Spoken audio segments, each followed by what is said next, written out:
पाकिस्तान की cricket team जब भी किसी टूर्नामेंट में भारत के हाथों हार का सामना करती है तो यह उसके लिए नया जख्म होता है और ये नया जख्म पुराने जख्मों को फिर से ताज़ा कर देता है। T20 इंटरनेशनल क्रिकेट में पाकिस्तान की टीम भारत से 13 मैच हार चुकी है।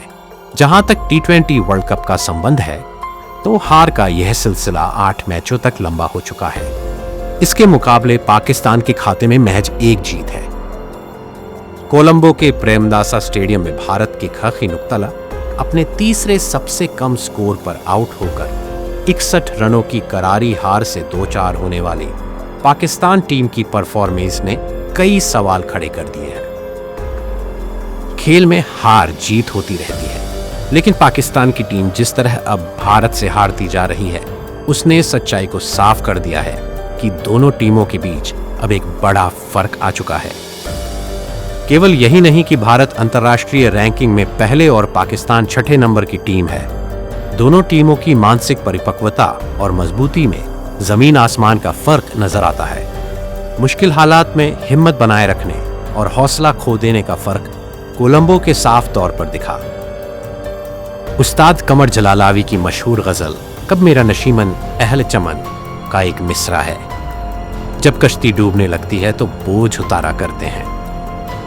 हाल के दिनों में पाकिस्तान के प्रदर्शन को देखकर तो यही लगता है कि टीम पर बोझ बनने वाले खिलाड़ियों को रुखसत किए बिना अब बात नहीं बनेगी। कश्ती से उतरने वाले खिलाड़ियों की बात की जाए तो उसमें शायद सबसे पहला नाम शाहीन शाह अफरीदी का आता है।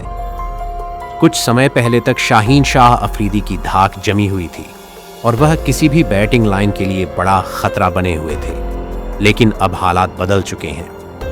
शाहीन फिटनेस की समस्याओं की वजह से अपना असर खो बैठे हैं और उनकी रफ्तार में कमी आई है। गेंद को स्विंग करने की महारत भी उनमें पहले जैसी नहीं दिख रही।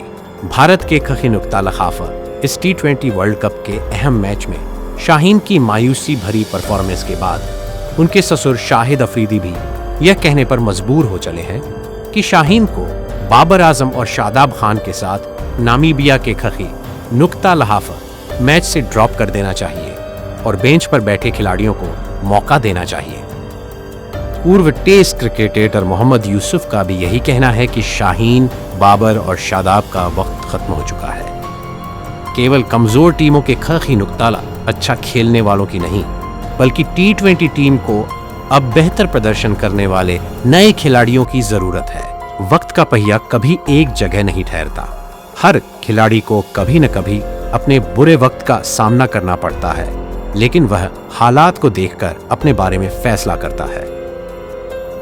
बाबर आजम इस वक्त तीनों फॉर्मेट्स में खेल रहे हैं, लेकिन सब देख रहे हैं कि T20 फॉर्मेट में वह मुश्किल दौर से गुजर रहे हैं। अतीत में बाबर ने T20 में शानदार प्रदर्शन किया है, लेकिन अब T20 क्रिकेट जिस तेजी से आगे बढ़ते हुए नया अंदाज अपनाती जा रही है, बाबर उन मांगों को पूरा करते नजर नहीं आ रहे हैं।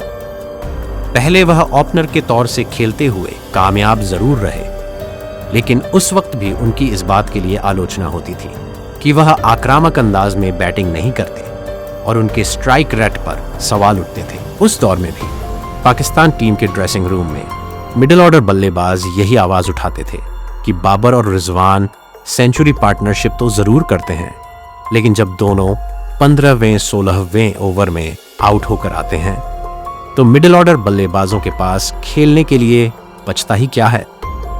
बाबर के साथ एक समस्या हमेशा से रही है और वक्त के साथ यह गहराती गई है कि वह स्पिनर्स का शिकार बड़ी आसानी से बन जाते हैं, जैसा कि भारत के खखी नुक्ता मैच में भी देखने को मिला।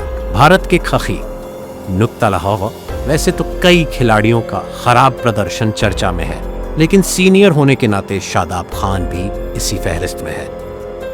शादाब अनफिट होने की वजह से कुछ समय टीम से बाहर रहे, लेकिन वापसी के बाद एक ऑलराउंडर और लेग स्पिनर के तौर पर उनसे ऐसी उम्मीद थी जो टीम के काम आए। शादाब खान ने श्रीलंका के खखी नुक्ता ल दाम्बुला T20 में player of the match award जीता और ऑस्ट्रेलिया के खखी नुक्ता लहा भी 2 मैचों में अच्छा प्रदर्शन किया। अमेरिका के खखी नुक्ता लहा भी प्रदर्शन ठीक रहा, लेकिन जब बात बड़ी टीम की आई तो वह बैटिंग और बॉलिंग दोनों में कोई खास अच्छा प्रदर्शन करने में नाकाम रहे। शादाब खान हो या अबरार अहमद, दोनों ऐसे बॉलर हैं जिनका मिडिल ओवर्स में विकेट लेना बहुत जरूरी है। अबरार अहमद ने भी भारत के खलखी नुक्ता लफन निराश किया। उनकी मिस्ट्री बॉलिंग का इंतजार ही बनकर रह गया। पाकिस्तान के पास टैलेंटेड बल्लेबाजों और गेंदबाजों की कमी नहीं है, बस सही वक्त पर मौका देकर उनकी काबिलियत का फायदा उठाने की जरूरत है। सुफियान मुकीम, सलमान मिर्जा, माज सदाकत, शामिल हुसैन और कई दूसरे अच्छे खिलाड़ी मौके के इंतजार में हैं। इससे पहले कि देर हो, पाकिस्तान को इन प्रतिभाशाली खिलाड़ियों को मैदान में उतार देना चाहिए। नफीस अहमद, दस्तक लाइव न्यूज।